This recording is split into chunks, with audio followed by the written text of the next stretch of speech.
ഇന്ന് നടക്കുന്ന ഈ പശ്ചിമേഷ്യൻ സംഘർഷങ്ങളെല്ലാം ആ കാലഘട്ടത്തിൽ അള്ളാഹുവിന്റെ റസൂല് പറഞ്ഞത് സഹാബാക്കൾ ഓരോന്നുമായി നബി തങ്ങളുടെ കാലശേഷം എടുത്ത് പറയുകയുണ്ടായി. ആദരവായ റസൂലുള്ളാഹി തങ്ങളുടെ സന്തത സഹചാരിയായ അബ്ദുല്ലാഹി ഇബ്നു മസ്ഊദ് റളിയല്ലാഹു തആല അൻഹു ഒരിക്കൽ അദ്ദേഹം പറയുകയാണ്, ഇന്ന സാഅത ലാ തഖൂമു ഹത്താ ലാ യുഖ്സമ മീറാത്ത് വലാ യുഫറഹ ബിഗനീമതിഹി. ഒരു കാലം വരും സഹാബത്തെ, അന്ന് സമ്പത്ത് കുന്നുകൂടുന്ന കാലഘട്ടമായിരിക്കും. അന്ന് യുദ്ധമുതലുകളെല്ലാം നമ്മുടെ മുന്നിൽ കൂവനമായി കിടക്കുമ്പോൾ, കൂട്ടം കൂടി കിടക്കുമ്പോ മല പോലെ കിടന്നാലും അതാർക്കും അന്നത്തെ കാലഘട്ടത്തിൽ വേണ്ടാത്ത ഒരു കാലമുണ്ടാകും. അങ്ങനെ ഒരു കാലം വരാതെ ലോകം അസ്തമിക്കില്ല കേട്ടോ.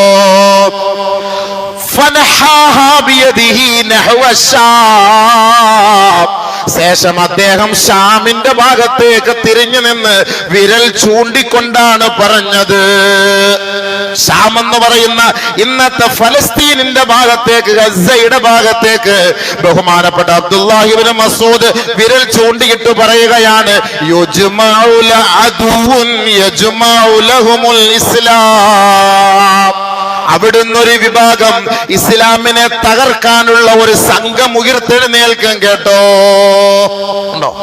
ഇസ്ലാമിനെ തകർക്കാൻ ഒരു വിഭാഗം അവിടുന്ന് ഉണ്ടാവുന്നു. ഷാം ഇന്ന് നടക്കുന്ന ആ ഇസ്രായേലിന്റെ ഭാഗത്ത് നിന്ന് ഉണ്ടാകുന്നു. ബഹുമാനപ്പെട്ട അബ്ദുല്ലാഹി ഇബ്നു മസ്ഊദ് റളിയല്ലാഹു തആല എന്ന് പറയാണ്, വയജ്മഉ ലഹും അഹ്ലുൽ ഇസ്ലാം. അവർക്കെതിരെ ഇസ്ലാമിന്റെ ചുണക്കുട്ടികളും അണിനിരക്കുന്ന ഒരു കാലം വരും കേട്ടോ. ഉടനെ അടുത്തിരുന്ന സഹാബാക്കൾ ചോദിക്കുകയായി, എവിടെ നിന്നാണ് ആ ഷാമിന്റെ ഭാഗത്തേക്ക് ഇസ്ലാമിനെ തകർക്കാൻ വരുന്നത്? തഅനി, നിങ്ങൾ ഉദ്ദേശിച്ചത് അർ-റോം, റോമക്കാരെ കുറിച്ചാണോ? അതായത് ഇന്നത്തെ കാലത്തില് ബ്രിട്ടീഷുകാര്, അമേരിക്കക്കാരെ കുറിച്ചാണോ? ഖാല ഇബ്നു മസ്ഊദ് റളിയല്ലാഹു തആല അൻഹു അദ്ദേഹം പറഞ്ഞു, അതെ, നഅം. ഇസ്ലാമിനെ കൊല്ലാൻ ബ്രിട്ടീഷും അമേരിക്കയും കൂട്ടു നിൽക്കുന്നു. ഇന്നല്ല ഇത് പറഞ്ഞത്, ഇന്നല്ല ഇത് പറഞ്ഞത്, ഇത് പറഞ്ഞിട്ട് വർഷങ്ങളായി. ബഹുമാനപ്പെട്ട ഇബ്നു മസ്ഊദ് റളിയല്ലാഹു തആല എന്ന് പറയാണ്, വതകൂനുൽ ഖിതാലു റദ്മതൻ ശദീദാ. കൊടുമ്പിരി കൊള്ളുന്ന യുദ്ധമായിരിക്കും അന്ന് നടക്കുക കേട്ടോ. അങ്ങോട്ടും ഇങ്ങോട്ടും ഭയങ്കരമായ ഫൈറ്റ് ആയിരിക്കും അന്ന് നടക്കുക. ബഹുമാനപ്പെട്ട അബ്ദുല്ലാഹി ഇബ്നു മസ്ഊദ് റളിയല്ലാഹു തആല പറഞ്ഞ വാക്കാണ്. ബഹുമാനമുള്ള സഹോദരങ്ങളെ, ബഹുമാനപ്പെട്ട അബ്ദുല്ലാഹി ഇബ്നു മസ്ഊദ് റളിയല്ലാഹു തആല അൻഹു പറഞ്ഞ ഒരു കാലഘട്ടമാണോ ഇന്ന് എന്ന് നമ്മൾ ചിന്തിച്ചു പോവുകയാണ്. അടയാളങ്ങളൊക്കെ പരിശോധിച്ചു നോക്കുമ്പോ ഒരുപക്ഷെ അതിന്റെയൊക്കെ സൂചനകളായിരിക്കും നമ്മൾ കാണുന്നത്. അന്ന് ബൈത്തുൽ മുഖദ്ദസിന്റെ ഉത്തരവാദിത്വം ഇമ്രാനു ബൈത്തുൽ മഖ്ദിസി മിൻ ഐദിൽ യഹൂദ്, ജൂതന്മാരാണ് ബൈത്തുൽ മുഖദ്ദസിന്റെ ഉത്തരവാദിത്വം ഏറ്റെടുത്തിരിക്കുന്നത്.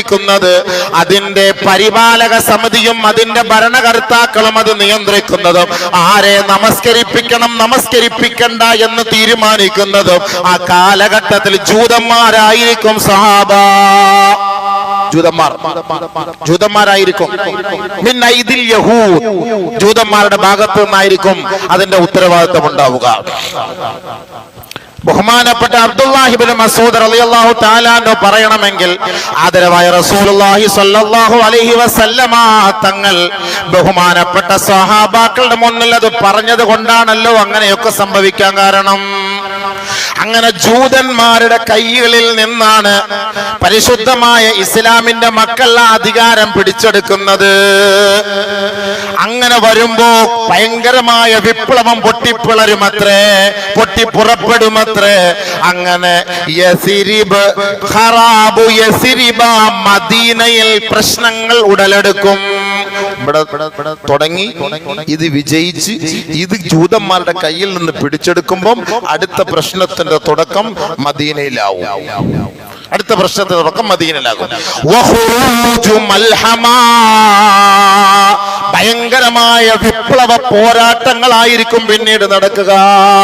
മൽഹമ എന്ന് പറഞ്ഞാൽ ഇറച്ചി കച്ചവടക്കാരത്തെ കുറിച്ച് പറയുന്ന കാര്യമാണ്. മൽഹമ, ഇറച്ചി കഷണിച്ച് കൊടുക്കപ്പെടുന്ന സ്ഥലം എന്ന് പറഞ്ഞാൽ അതേപോലെ തുണ്ടം തുണ്ടമായി വെട്ടി മുറിച്ച് കഷണങ്ങളാക്കപ്പെടുന്ന യുദ്ധം, ഭയങ്കരമായ യുദ്ധം, കൊടുമ്പിരി കൊള്ളുന്ന യുദ്ധം. ഈ സമയത്താണ് ദജ്ജാല് പുറപ്പെട്ടു വരുന്നത്. ദജ്ജാലിന്റെ വരവ് ആ സമയത്താണ് സംഭവിക്കുന്നത്. ഈ ദജ്ജാലിനെ കണ്ടിട്ട് അള്ളാന്റെ റസൂല് പറഞ്ഞില്ലേ, ബൈത്തുൽ മുഖദ്ദസിൽ അവന് കയറാൻ പറ്റൂല, മദീനയിൽ അവന് പ്രവേശിക്കാൻ പറ്റൂല, മക്കയിൽ അവന് പ്രവേശിക്കാൻ പറ്റൂല.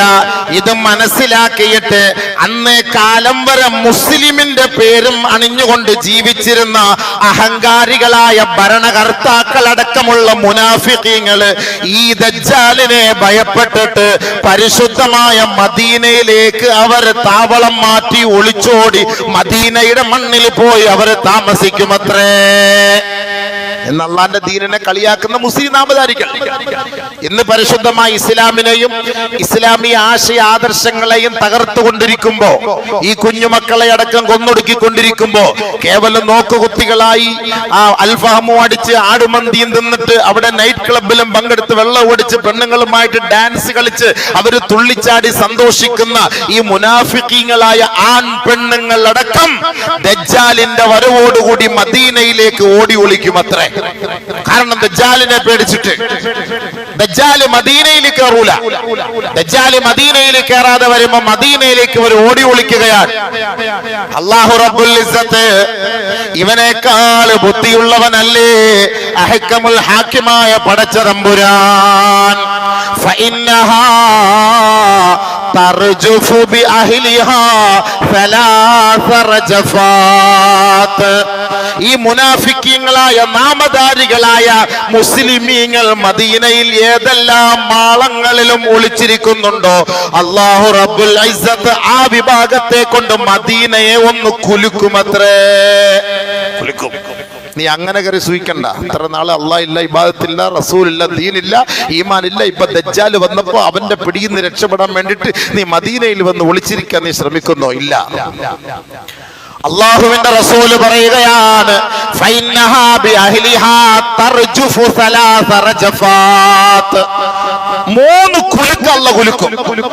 3 കുലുക്കം. ഏതെല്ലാം മൂലയിൽ ഈ മുനാഫിക്കീങ്ങൾ ഒളിച്ചിരിക്കുന്നുണ്ടോ, ഈ മുനാഫിക്കീങ്ങളായ ആണും പെണ്ണും ഒളിച്ചിരിപ്പുണ്ടോ, അവിടെയെല്ലാം അല്ലാഹു കുലുക്കുമത്രേ. അവിടെയെല്ലാം അല്ലാഹു കുലുക്കും. ഫയഖ്റുജു ഇലൈഹി കുല്ലു മുനാഫിഖിൻ വ മുനാഫിഖാ. ഓരോ മുനാഫിഖീങ്ങളിൽപ്പെട്ട ആണും പെണ്ണുങ്ങളും ആ ദജ്ജാലിന്റെ അരികിലേക്ക് തന്നെ മടങ്ങി പോകേണ്ടി വരും. അവൻ അങ്ങനെ സൂചിച്ചാൽ കിടക്കാൻ പറ്റൂല, മദീനയിൽ കിടത്തൂല. അള്ളാഹു തആല ഇവനെയൊക്കെ കുലുക്കി ചാടിക്കും പുറത്തേക്ക്. പുകഞ്ഞ കൊള്ളി പുറത്ത് പോ. ഇത്ര നാള് പരിശുദ്ധമായ ദീനിന്റെ ഇസ്ലാമിന്റെ നിയമനിർമ്മാണങ്ങളെല്ലാം ഉണ്ടായിട്ട് അതിനെ നിനക്ക് പാലിക്കാനും ഉൾക്കൊള്ളാനും കഴിയാതെ ഇന്ന് നീ എന്ത് ചെയ്യുന്നു? ദജ്ജാലിനെ കണ്ടപ്പോ നീ ഓടി ഇതിലേക്ക് കയറി വരുന്നു. ഇല്ലേ, വേണ്ട. മദീനെ അള്ളാഹു കുലുക്കുകയാണ്. അങ്ങനെ കുലുക്കിയിട്ട് അതിലേക്ക് മാറ്റിവിടും, അവനിലേക്ക് പറഞ്ഞു വിടും. എത്രത്തോളം എന്ന് വെച്ചാൽ അന്ന് പിന്നെ മദീനയിൽ പിന്നെ ഒരാൾക്ക് പോലും പ്രവേശിക്കാനോ, മദീനയിൽ ഒരാൾ സിയാറത്തിന് വരാനോ, പരിശുദ്ധമായ ഹജ്ജ് കർമ്മം നിർവഹിക്കാനോ ഒരാളും ഉണ്ടാകാത്ത ഒരു വലിയ ഒരു സംഭവമായിരിക്കും ആ കാലഘട്ടത്തിൽ. അപ്പോഴാണ് ബഹുമാനമുള്ള സഹോദരങ്ങളെ, ബഹുമാനപ്പെട്ട ഇമാം മഹ്ദി റഹ്മഹുള്ളയുടെ റളിയല്ലാഹു അൻഹുവിന്റെ വരവ്, ഇമാം മഹ്ദിയുടെ വരവ്. അപ്പോഴാണ് ഇമാം മഹ്ദി. ആളുകളെല്ലാവരും എപ്പോഴും ഇപ്പോൾ ഇങ്ങനെ ദുആ ചെയ്തുകൊണ്ടിരിക്കുകയാണ്, ഇമാം മഹ്ദി. നബിയുനാ റസൂലുള്ളാഹി സ്വല്ലല്ലാഹു അലൈഹി വസല്ലമ തങ്ങൾ പറയുകയാണ്, അൽ മഹ്ദിയു മിന്നി. മഹ്ദി എന്ന് പറയുന്നത് എന്റെ ഉമ്മത്തിൽ പെട്ടവരാണ്, എന്റെ കുടുംബത്തിൽ പെട്ടതാണ്. ഔ മിൻ അഹ്ലി ബൈത്തി, എന്റെ അഹ്ലു ബൈത്തിൽ പെട്ട വ്യക്തിയാണ് മഹ്ദി എന്ന് പറയുന്ന ആൾ. എന്റെ കുടുംബത്തിൽപ്പെട്ട ആളാണ്, എന്റെ അഹ്ലു ബൈത്താണ്. നബി സല്ലല്ലാഹു അലൈഹി വസല്ലമ തങ്ങൾ അദ്ദേഹത്തെ വിവരിക്കുകയാണ്, വർണ്ണിക്കുകയാണ്. അജിലൽ ജബ്ഹതി, വിശാലമായ നെറ്റിത്തടമുള്ള വ്യക്തിയാണ്. അഖ്നൽ അൻഫി, നീളമുള്ള മൂക്കാണ്. പറഞ്ഞ വലിയ നീളത്തിലുള്ള മൂക്കെന്നല്ല, ഒരു മുഖ സൗന്ദര്യം, ഒരു ആകാര സൗഷ്ഠവം, അതിനൊക്കെ ഒരു നിയമമുണ്ടല്ലോ, ആ ഒരു സന്തോഷം. യംലഉൽ അർള ഖിസ്തൻ വഅദിലാ, ബഹുമാനപ്പെട്ട മഹ്ദി ഇമാം വരുന്ന സമയത്ത് ഭൂമിയിൽ ഭയങ്കര ളുൽമും അഹങ്കാരവും അഹന്തയും അധർമ്മവും അക്രമവും കൊടികുത്തി വാഴുന്ന ഒരു സാഹചര്യമായിരിക്കും. ഭൂമിയിൽ മൊത്തം പ്രശ്നങ്ങളായിരിക്കും. അങ്ങനെ ഒരു കാലഘട്ടത്തിലാണ് ഇമാം മഹ്ദി വരുന്നത്. ബഹുമാനപ്പെട്ട നബിയുന റസൂലുള്ളാഹി സ്വല്ലല്ലാഹു അലൈഹി വസല്ലമ തങ്ങൾ പറയുകയാണ്, ആ ഇമാം മഹ്ദി ഭൂമിയിൽ വന്നിട്ട് യംലഉൽ അർള ഖിസ്തൻ വഅദിലാ കമാ മുലിഅത്തിൽ അർളു ളുൽമൻ വജൗറാ, ഭൂമിയിൽ എങ്ങനെയാണോ അധർമ്മം കൊടികുത്തി വാണിരുന്നത് അതെല്ലാം അടിച്ചമർത്തി തകർത്ത് തരിപ്പണമാക്കിയിട്ട് ആ സ്ഥലങ്ങളിലെല്ലാം സമസ്ത മേഖലകളിലും നീതിയും ധർമ്മവും അദ്ദേഹം സ്ഥാപിക്കുമത്രേ. വയംലികു ഫിൽ അർളി സബ്അ സിനീൻ, ഈ ഭൂമിയിൽ അദ്ദേഹം 7 വർഷമാണ് ജീവിക്കുക. ഖംസൻ ഔ സബ്അൻ ഔ തിസ്അൻ, നബി സല്ലല്ലാഹു അലൈഹി വസല്ലമ തങ്ങൾ പറഞ്ഞു 5 വർഷമെന്നും 7 വർഷമെന്നും 9 വർഷമെന്നുമുണ്ട്. അങ്ങനെയാണ് അദ്ദേഹം ഈ ഭൂമിയിൽ ജീവിക്കുന്നത്. നബി സല്ലല്ലാഹു അലൈഹി വസല്ലമ തങ്ങൾ പറഞ്ഞു, ഈ ഭൂമിയിൽ അല്ലാഹു സുബ്ഹാനഹു വ തആല ഒരു ദിവസമെങ്കിലും ബാക്കിയാക്കിയിട്ടുണ്ടെങ്കിൽ, ഒരു ദിവസമെങ്കിലും, അതായത് മഹ്ദി ഇനി വരാൻ എല്ലാവരും പറയും 40 വർഷം അല്ലെങ്കിൽ 50 വർഷം അല്ലെങ്കിൽ ഇത്രയും വർഷം, ഇനി എപ്പോഴാ വരിക, എല്ലാം അസ്തമിച്ചല്ലോ, എല്ലാം തീർന്നു പോയല്ലോ എന്ന് കരുതണ്ട, എന്ന് ആരും കരുതണ്ട. അല്ലാഹു സുബ്ഹാനഹു വ തആല ലൗ ലം യബ്ഖ, ഈ ദുനിയാവിൽ ഇല്ലാ യൗമുൻ വാഹിദുൻ, ഒരു ദിവസമാണ് ബാക്കിയുള്ളതെങ്കിൽ ലതവ്വലല്ലാഹു ദാലികൽ യൗമ, ആ ദിവസത്തെ അല്ലാഹു സുബ്ഹാനഹു വ തആല ദീർഘിപ്പിക്കുമത്രേ. ആ ദിവസത്തെ അല്ലാഹു സുബ്ഹാനഹു വ തആല ദീർഘിപ്പിക്കും. ഒറ്റ ദിവസമായിരിക്കും ബാക്കിയുള്ളത്, ഒരു ദിവസമേ ഉള്ളൂ ഇനി ലോകാവസാനത്തിന്. അങ്ങനെയുള്ള ഒരു സാഹചര്യമാണ് നിലനിൽക്കുന്നതെങ്കിൽ പോലും ലതവ്വലല്ലാഹു ദാലികൽ യൗമ, ആ ദിവസത്തെ അല്ലാഹു സുബ്ഹാനഹു വ തആല ദീർഘമാക്കുമത്രേ. ശേഷം യബ്അസുല്ലാഹു റജുലം മിന്നി, എന്നിൽ നിന്ന് അല്ലാഹുവിന്റെ പ്രവാചകൻ, എന്നിൽ നിന്ന് ഒരു വ്യക്തിയെ അല്ലാഹു സുബ്ഹാനഹു വ തആല നിയോഗിക്കും. എന്നിൽ നിന്ന് ഒരാളിനെ, എന്റെ കുടുംബത്തിൽ നിന്ന് ഒരു വ്യക്തിയെ, മിൻ ഇത്രതി ഔ മിൻ അഹ്ലി ബൈതി, നബി സല്ലല്ലാഹു അലൈഹി വസല്ലമ തങ്ങൾ പറഞ്ഞു. ഇവിടെ കണക്ഷൻ പോയി, കണക്ഷൻ ഇവിടുന്ന് കേൾക്കുന്നത് വേറെ എവിടേക്ക് മോദിനെന്തി. ബഹുമാനപ്പെട്ട നബിയുനാ റസൂലുള്ളാഹി സ്വല്ലല്ലാഹു അലൈഹി വസല്ലമ തങ്ങൾ പറഞ്ഞു, എന്റെ കുടുംബത്തിൽ നിന്ന് അല്ലെങ്കിൽ എന്റെ അഹ്ലി ബൈത്തിൽ നിന്ന് ഒരാളെ അല്ലാഹു സുബ്ഹാനഹു വ തആല നിയോഗിക്കുമത്രേ. വയുവാതിഉ ഇസ്മുഹു ഇസ്മി വസ്മ അബി, നബി സല്ലല്ലാഹു അലൈഹി വസല്ലമ തങ്ങൾ പറയുകയാണ്, അദ്ദേഹത്തിന്റെ പേര് എന്റെയും എന്റെ ഉപ്പാടെയും പേരിനോട് സാദൃശ്യമുള്ള പേരാണ്. മഹ്ദി ഇമാം. എല്ലാരും മഹ്ദി മഹ്ദി എന്ന് പറഞ്ഞ, മഹ്ദി എന്ന് പറഞ്ഞ ഒരു പേരല്ല, മഹ്ദി മഹ്ദി എന്ന് പറഞ്ഞ ഒരു പേരല്ല. മഹ്ദി ഇമാമിനെ കുറിച്ച് പല പല അഭിപ്രായങ്ങൾ, ഷിയാക്കളുടെ ഒരു വാദമുണ്ട്. എല്ലാരും ഇപ്പൊ സലാം യാ മഹ്ദി, സലാം യാ മഹ്ദി എന്നൊക്കെ പറഞ്ഞ് ദിക്റും ചൊല്ലിക്കൂടെ നടക്കണം. ആ മഹ്ദി ഈ മഹ്ദി അല്ല കേട്ടോ. നിങ്ങളിപ്പോ ഈ യൂട്യൂബിൽ കണ്ട് സലാം യാ മഹ്ദി നടിച്ചിട്ട് പൊട്ടിക്കറിയുന്ന കൊച്ചുകുട്ടികൾ, ഇതൊക്കെ ഷിയാക്കളാണ്. ഇത് ഇസ്ലാം അംഗീകരിക്കാത്ത വർഗ്ഗമാണ് ഷിയാക്കള്. അവര് പൊക്കി പിടിച്ചു നടക്കുന്ന മഹ്ദിയാണ്. അവരുടെ മഹ്ദി ഇവിടെ ജീവിച്ചിരിപ്പുണ്ട്, അവരുടെ മഹ്ദി ഇപ്പൊ ഉണ്ട്, അത് 1000 വർഷമായിട്ട് ഇവിടെ തന്നെ ഉണ്ട്. ആ മഹ്ദി ഉയർത്ത് എഴുന്നേറ്റ് വന്നിട്ട് ആദ്യമായിട്ട് ആ മഹ്ദി ചെയ്യുന്ന പണി, മദീനയിൽ പോയി അബൂബക്കർ സിദ്ദീഖ്, ഉമർ റളിയല്ലാഹുവിന്റെ ഖബർ പൊളിച്ചിട്ട് അവരെ രണ്ടുപേരെയും എടുത്തിട്ട് കുത്തിയിട്ട് കമ്പിൽ കുത്തി കൊണ്ടുപോയി മരത്തിൽ കെട്ടി തൂക്കുമെന്നാണ് അവരുടെ വിശ്വാസം. കാരണം അലി റളിയല്ലാഹു തആല അൻഹുവിന് കിട്ടേണ്ട ഖിലാഫത്ത് അവര് പിടിച്ചു പറിച്ചു വാങ്ങിയവരാണ്. അതുകൊണ്ട് ഈ ഷിയാവർഗം അബൂബക്കർ, ഉമർ, ഉസ്മാൻ ഈ 3 പേരെയും അവർ അംഗീകരിക്കുകയില്ല. അവർ മനസ്സിലാക്കിയതും അംഗീകരിക്കുന്നതും അലി റളിയല്ലാഹു തആല അൻഹുവിനാണ്. അലി റളിയല്ലാഹു തആല അൻഹുവിനെയാണ്.